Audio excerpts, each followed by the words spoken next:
So what the new thing is here, you put chance elements. In war, it's weather, morale, things that just happen.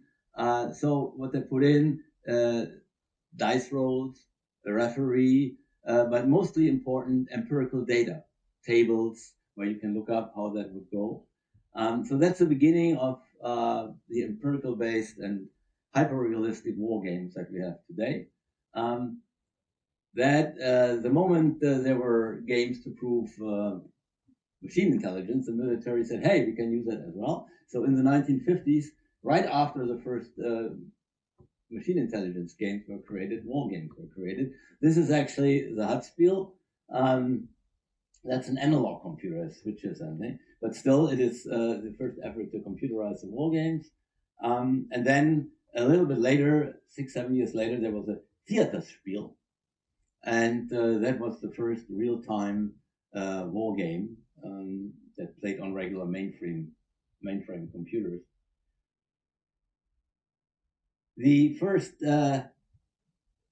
commercial for entertainment war games that were, by the way, created by Chris Crawford, Tank Things and Battle of Eastern Front or something like that. We saw Chris Crawford several times in the images that you showed, Björn. I don't know who recognized him. They basically took the board game elements and automated them.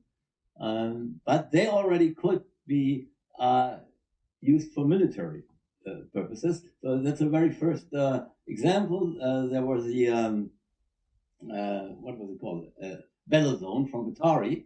And the military made tasked Atari to make them a military version, which was realistic with regard to the Bradley fighting vehicle, so that soldiers could train with it.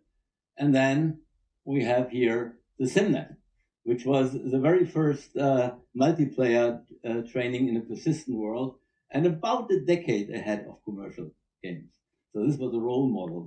Here, the commercial industry, I mean, in this case, the military, so to speak, learned from the commercial industry, and here the commercial games industry learned from the military. So we have this interchange, what we now call the military entertainment complex. Very quickly, Marine Doom, that is a version of the best-selling AAA game Doom 2, which was stripped of its science fiction elements and used to train Marines. America's Army,